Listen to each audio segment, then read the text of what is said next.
stories and the success story sharing. So we also have another great success story since last week, and we have Gaylya, who's actually been here with us today. Hello, hello. Can you hear me?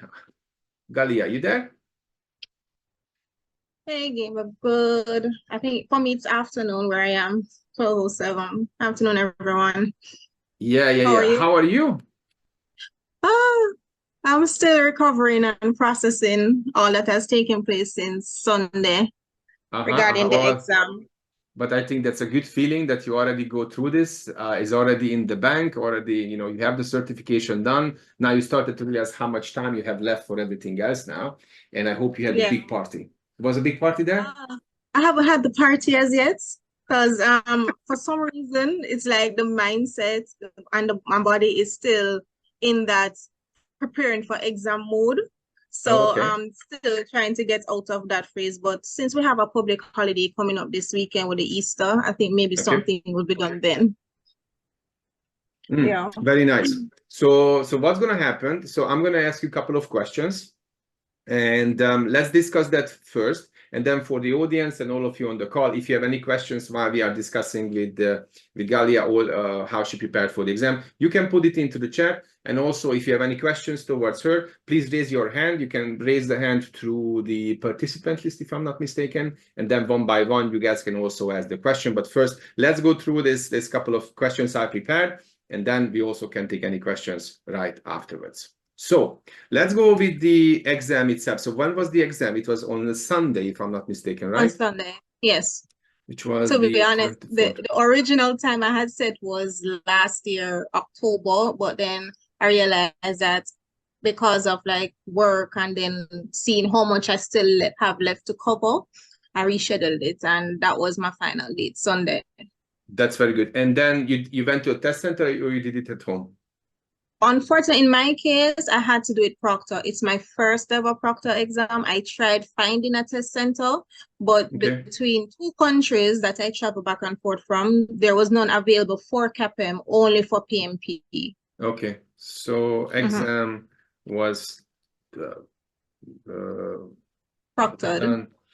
Done via, so it is also online exam. Online, yeah. Online exam. Perfect. And then in terms of, your feedback towards the online exam, any lessons learned you wanted to share with the group, which they need to pay attention for example? If you're doing an online exam, well, they do advise you from when you're scheduling the exam about the requirements before the exam. So you have to do some testing with your machine, which is preferably done like the day or the night before. In my case, I did it, but then my machine on the day, about 3 hours before time, forced me to do an update of my entire system, and that threw off testing. Oh my God. I had to start troubleshooting, so I was supposed to check in by 9:30 to begin the exam at 10 o'clock. And from around 10 o'clock, I was troubleshooting issues with the machine that started up again. And luckily, I work with an IT company, so I was able to reach out to someone to help me troubleshooting. However, unfortunately, I never entered the exam until around 10:36 a.m. And I have exam anxiety, but surprisingly, I was very calm about it. And I just said, you know what, let me just go in there, try and focus and get it done, do it to the best of my ability and just get it over with. And I just try to focus throughout it. So testing, I don't think it's wise to wait to do that testing the day of the exam, or to say you're going to follow them and start going into the exam like the half hour before. Okay, but let's not go there just for a second. So in terms of that lessons learned, so I captured that at the PC. So please make sure, and so anyone, you make sure that you check the PC requirements. Also trying to do it the day before to avoid, let's say, as you mentioned in your case, that there was a piece, there was some type of software update which was technically put things on jeopardy. And in terms of, quickly on that exam itself, so you used all the time, or you also you had the break as well? Yeah, I took the break. Okay. And that was halfway through, right? If what? I mean, after 75 questions, so that's the only thing I mentioned. Yes, after 75 questions, you're asked to review it if you want, and you can take the break if you want. Also, in the break, they give you a 10 minutes break, but you have the choice to end the break before the 10 minutes is up. Okay. Okay. Good. Now let's have a look into the, when did you start the exam preparation? So in the beginning, you mentioned that technically this was your goal last year. So when did you start the exam prep? The exam prep for me started in the latter part of August because I was sick before that. And I started to deep dive in September, October. Okay. And then after that, I pushed it further, the exam date further. And after talking to you, Gaylya, restructured the whole studying process because apparently I was studying as if I'm preparing to be a professor for project management, which wasn't good. Yeah, I guess you remember that one. That was good. Okay. I'm quoting you. So yeah, the preparations, deep dive based on like what I was getting from your study sessions, because I started attending these weekly calls in November. So based on what I was getting from these classes in November, I started to revamp everything and then decided to do the exam on Sunday instead. Okay. So that's good. That's good to hear. And thank you for the compliment that, the one-on-one was giving you a direction. So we're going to go to that in a second. In terms of the prep materials, so what type of prep materials you had for the exam? All right. Besides your class, there is on Udemy, Andrew Ramdale from TIA Education. He actually did the CAPM exam based on the changes in the summer, and then he revamped an entire course in preparation for the exam. Currently, it's a CAPM exam prep 25 PDU, so you can also use that course to register for the exam and get the approval to do the exam. It goes through every single domain in detail, clearing up a lot of things. You also get tests per domain, and at the end, you get a mock exam to do as well. So I used that course. I used that course, and with this class, there was also your mobile app. That mobile app is a godsend because it actually helps you to understand how the exams are actually set. It gives you those examples. It also helps you to know how to manage your time in answering the questions because you have some time questions on it as well, Gabriel. So those helped as well. Right. And I did go through the books, but not in depth because the course from Andrew kind of summarized it for you and make it easier for you to understand. And I also kept, like a Bible, the CAPM exam content outline that is available from PMI. So it gives you a breakdown of your domain and the weight of each domain as it relates to markings. And it also shows you like what exactly the different type of tasks, demonstrating your understanding for different scenarios, different type of questions that you can try and answer. I think you can use that part in the last week coming up to your exam so you can ensure that you have an understanding of the different domains. Right. And that's something I'm going to go through also today's session because we talked about an 8-week study plan today. But you mentioned that, so you have the PMI books as well, right? If I understand correctly. Yeah. Yes. Okay. And that was the PMBOK 7, the Agile Practice Guide. I have the PMBOK 7, the process groups of practice, the Agile Practice Guide, and the business analysis for practitioners. I must confess, for the Agile Practice Guide and the business analysis for practitioners, I did not read the book. I only did the course. I only did the courses for those two domains, repeatedly twice actually for each. And I was able to grasp the concept, and I think those were two of my strong points. I never learned those two areas properly or studied those two areas properly until the last 2 weeks before the exam, because I was struggling with the predictive part, even though that's the less weighted exam domain. Yeah, that's correct. So, but that's exactly the reason why I brought this up. So just everybody's information on the call. So PMI say you need these 4 books as a bare minimum for the CAPM exam, which is the PMBOK 7, the Agile Practice Guide, the Business Analysis Guide, and the Process Practice Guide, which is technically the old PMBOK 6. Now, this represents all the information you need for the exam. But I would say this is overwhelming and is kind of, written like Historica Britannica, if you ask me. But then you have an Andrew Ramday course, for example. And what's the difference between the two? That you have all these 4 books and you have the Andrew Ramday course. Now, these two are exactly the same. So I would say the idea here is that you're not doing this in sequence. You just need to pick one and using that for the exam prep. So give a good example. Let's say if you go and get this Andrew Ramday course, now, by the way, so in this forum or in this session, so there are no sponsored mentioning of any product. So technically, that's why we're free to talk about anything. I'm not being paid to mention any product to anyone. So but let you know, so if you get the Andrew Ramday course, you do not need anything else to prepare for this exam. Why? Because that's like a one-stop shop, which the course is based upon all the different books which I highlighted on the screen, technically in yellow.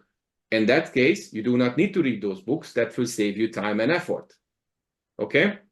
And he provides you with material as well, the same material being presented along with tests and mock exam. Yeah, absolutely. So I would say that before you consider to buying a course, buying a book, getting all these PMI materials, you do not need to do that. You just need to have one because all of them are technically exactly the same. And later on this session, I'm also going to give you a comparison with the PMP prep book and also like a bootcamp type of material. So yeah, we need to be just slightly more smarter about that, but again, saving some time. Yeah. Okay. And then your mobile app, I try to use that daily as well. So even, I use that daily. It actually helps. And actually, I had a little bit of a confidence issue, even in the beginning part. And from I started using the app, I'm like, hold on, how do I didn't know that I actually knew these answers. I didn't know I would have understood these questions. So it kind of helped to build that confidence to do the exam as well. Yeah, and because I think... Sorry, you finish? Yeah, you finish? Yeah, finish. When I thought about it some more after talking to you, after getting my results, I realized that the same mindset that I had when I used that mobile app is the same one that I actually applied in the exam to keep my composure and how to look at these exam questions. So how you have told us, how you have been telling us each week about how to look at these exam questions, that's exactly what I did in the exam. And it helped. I'm so glad to hear that it was, so useful. So in the end, so I think the point I wanted to make with this to the audience is that, so is one thing that you have an understanding of all the knowledge, processes, tools, agile concepts, methodologies is one thing, but the second thing is that you still need to answer questions correctly. And all the questions are, predefined questions, predefined answers. So no free text, no essay question. Answers are always on the screen. If you not find the correct one, you need to just keep looking or looking it differently. And that's what I would say that in this session, I will also try to teach you that how you should approach a question when you say that the question doesn't make sense, answers doesn't make sense, but you still need to get started somewhere. And I think, the confidence thing will come as soon as you started to see how your passing score is also improving. Now, speaking in which, before we go into that next question, so you attended the study group. We also had a one-on-one, which I'm going to put the link into the chat because that's available to anyone. Now, how the study group made a difference in general? This study group. I'm not sure how to really answer that, how it makes a difference, because I do try to apply some of it in my work life as well. Okay. But there's one thing, when I was talking to someone about the project management exams in general, they said that you cannot use your work experience to apply to the exams. In the exams, it's everything project management, not based on your work experience. So you kind of have to put that aside to some extent and approach it as if you're a student learning about project management in general. So it's kind of hard to say how it has been beneficial per se, but I try to implement it in my daily work life as much as possible. And even in my personal life, because even before starting project management, I never realized that a lot of things I was doing is more like project management. So it make work life a little bit easier for me. Mm-hmm. And also, there is a like for like thinking for project managers, that you have a mindset, a type of approach that I would like to plan everything I do before. For example, I need to create a plan. I do less things in ad hoc. In that case, there will be a more predictable outcome in that sense. Now, I mean, overall, the CAPM, what's the goal of the CAPM? That's the way you need to approach it. The goal of the CAPM is to make sure that you have an end-to-end understanding of how to run a project.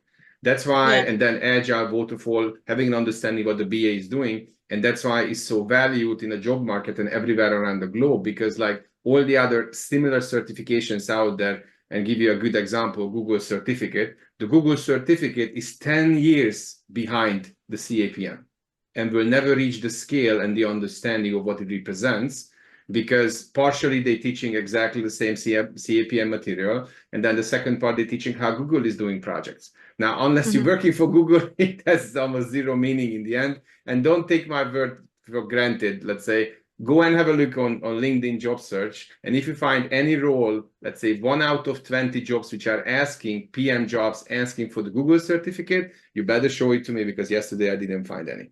But I find CAPM way much more than anything else. Even after when you go, right, so when you complete the exam and you get the results, this site called Credly, it actually provides you with that badge as well as confirmation that you complete it, but it also shows you, if you continue scrolling through, it shows you a breakdown of like different countries that want people with CAPM certification, and then even in like the US, it will show you like the salary ranges and the different states and different companies that are looking for people with CAPM certifications as well. Right. So that will give you a further insight.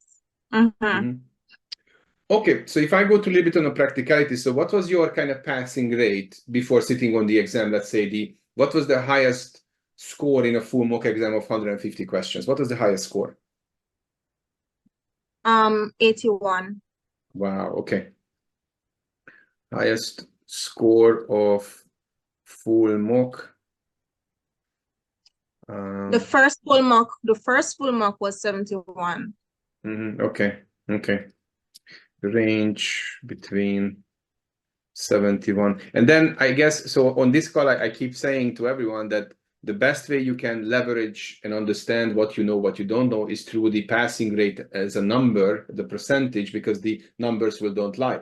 I mean, and it's not like, I'm telling you you're ready, your spouse, husband, your boss, or whoever, coworker, friend will telling you you're ready. If you're scoring 50, 60%, that's not enough for the exam. And I think, today I'm going to touch base on that. We don't know the passing rate, okay? You guys can go to Quora, into Reddit, into LinkedIn. There are people putting different numbers out there, but since PMI did not tell anyone in the past 15 years, there is no such a thing. So that comes to a conclusion that wherever you go, whatever simulator you take, all of them are set at least 75 to 80% as a passing mark, because they go with the same principles. Since you don't know the passing rate, you just need to shoot as high as you can. But with the understanding that nobody will score 100% here, because the information is so huge to understand. So therefore, I would say that the way you need to think about it, the higher I score, the likelihood that I pass is also higher. And then, having an 81%, it was just simply proving that. Very well done. And review like the questions. I don't believe in just reviewing what you got wrong, because a lot of these mock exams, they give you an explanation for each answer, wrong or right, why it is this one, why it shouldn't be that one. They explain it. So it's best for you to review the entire list of questions afterwards, just for a better understanding, because believe it or not, it actually sticks with you when it's time for the exam. Okay, that's good. That's good. And overall, your exam experience. So, I mean, I know that you cannot share, too much information, obviously, but, like still some people are still believe there are 20 calculation questions, or I don't know, lots of ITTO question. Now, in that sense, I mean, what comment you can make on that? It's best to understand the processes overall, because they cover everything. Some more in-depth than others. I mean, we have the weight of what the domains are like, but from you have an understanding of the processes, whether or not you fully understand the entire detail of every single thing, all the 49 processes, the 30 processes, at least have an understanding of what each of the processes entail, each of the knowledge areas entail. Just an understanding. It helps you a lot in the exam, because while they may have some simple questions where it looks like it's a trick question, but it's actually not a trick question, whereas you have others where it is actually a trick question, understanding it helps you to rule out the ones that couldn't apply because of key terms. Right. So you had posted, I think it was earlier today or yesterday, about terminologies like for agile, agile keywords, and when you can, if you can pinpoint those in questions, it helps you as well. So you will know like, all right, so this looks like it's an agile question, but it also wants to sound like a waterfall question. But then based when you continue reading it, you understand, oh wait, no, this is an agile thing, not a waterfall thing. This is a trick question. But then there are others where it's asking you something and you're like, this looks suspicious. But then the more you look at it, you realize, oh, it's just a straightforward question. Okay, so fair to say that we should focus on keywords as well, focus on keywords to better understand the nature of the question? Yes. Okay. I think it's just understand what the processes are like. When it comes to business analysis, the fact that it's going on from before the project starts straight up until into operation, the whole agile process versus the waterfall, the hybrid, everything. Just have an understanding of them. And in terms of the BA, so were those questions challenging? Which one of them? The business analysis questions. No, they weren't. They weren't. Okay. For me, my challenging part was with predictive.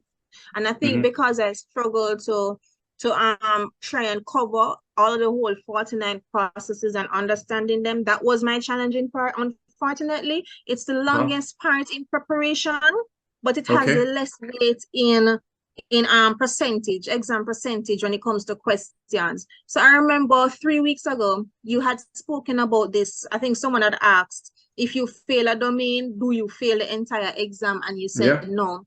And that's basically what happened with me, because I can say it here, I got above target for my exam results. However, I was below target for predictive.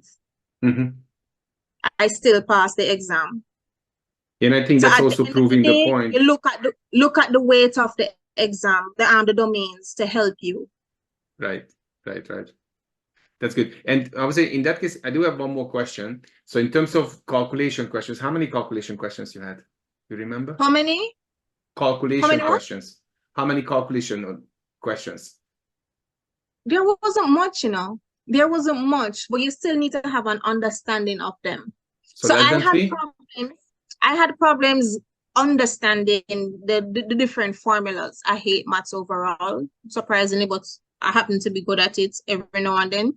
What I did is I have a whiteboard. I wrote down the formulas per like process report, so like the EVM and the knowing how you calculate how many I think stakeholders communication thing. I wrote down that. Yes, so I did all of those and the estimation. I just wrote them down on a board, and every day I have to see them at some point each day because they're written down and on my wall. And but wasn't this a little bit unnecessary? Now you looking back, was this necessary or was this unnecessary? It was necessary, because when I saw certain questions come up, I remember the board in my room. Okay. But have you used any formulas in that sense for the exam? Yes. Yeah, but less than 3, right? It covers everything. Okay. They ask you questions on everything. They everything.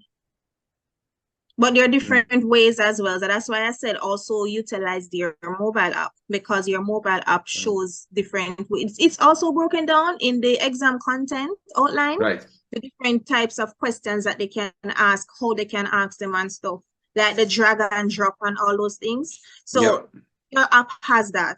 So it helps. Okay. Excellent. This is good information, I think, and I think all the feedback you're giving, I think that's something which is very, very valuable.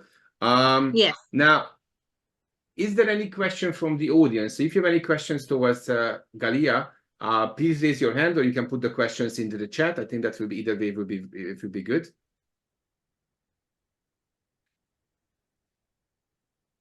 Because I think we went into lots of good level of details. Even though that calculation thing, I think that's going to be something very, very minor to the exam is, you know, those budgeted completion, complicated formulas, or the EAC or ETC, they are not really asked anymore, I think, on that.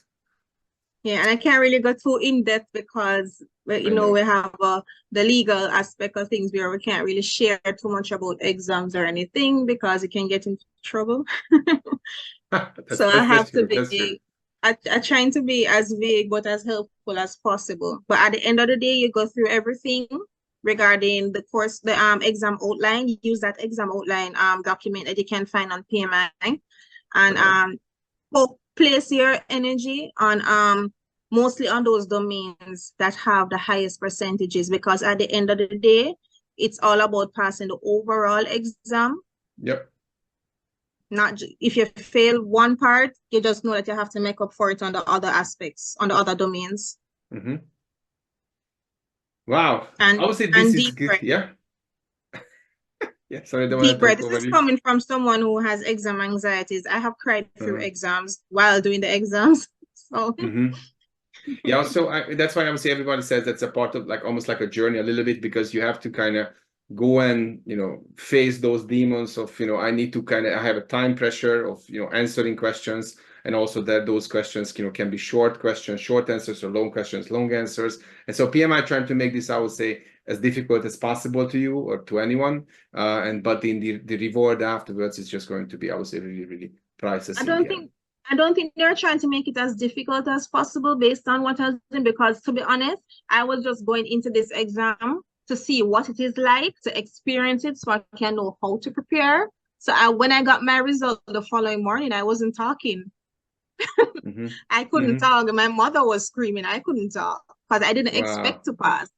Because I almost did not do the exam because I felt so unsure of myself. But then again, that was just exam anxieties. It was. All right. So just to move on with the session, if you have any question towards Gaylya, I think that's your chance. Either you can put it into the chat or can, you know, voice over. So please feel free to raise your hand and asking the question. But also, I guess on LinkedIn, you can also go and I guess people can reach out to you, and you can also share some feedback, right?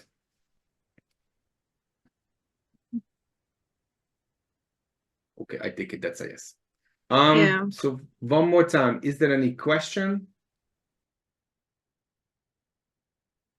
In that case, one more time, congratulations for passing the exam. This is a great achievement, amazing story that, you know, you've also you come to this session, you're also hearing others to pass. Now you are here sharing your story. You know, for me, that's the most rewarding thing, that people are, you know, joining these sessions and then they also passing the exam and sharing their experience. That's where we are, I would say, really learn from others and so on. So thank you again. Hopefully you have a big party over the weekend to celebrating this the CAPM, and then when time comes, feel free to join the PMP study group, which is on Thursdays. Yes, I plan to when it's time.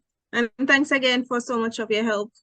No problem, no problem. So congratulations and thanks for coming and joining our session. Bye-bye. Okay, thanks. Bye. Perfecto. So yeah, I would say that on my case, it's very rewarding hearing other people passing the exam, because technically that's the purpose of this, you know, study group as well, to make sure that we're sharing and spreading the word, to make sure how to pass the exam. Because at the end of the day, I mean, wherever you go, you know, buy this product, look at this, look at that, you can focus on 100 different things at the same time. But as soon as we break it down, let's say your focus giving you direction, that's where it's going to be, the exam will be just way much more easier. All right, so looking into the time, we normally do a drag and drop question here, but I think I will simply go into the 8-week study plan explanation, and I put the link into the chat, so you feel free to take the advantage. So I put the link into the chat. You can book a call with me. I'm not asking anything in return. On that call, you know, we can discuss what are the best exam preparation strategies for you to go and tackle this exam. Yeah, take the advantage. I have the calendar opened up, and feel free to book a call if you're looking for some advice. Now, going into how to do it 8 weeks, that comes hand in hand with some realizations, couple of things on the exam. And the first things here is There are no surprises, but we know where to start. And the first thing here is understanding the prerequisites. And here I always wanted to highlight, between the difference, the CAPM and the PMP itself. Now, the key difference between the two really is, CAPM does not require work experience. Where is the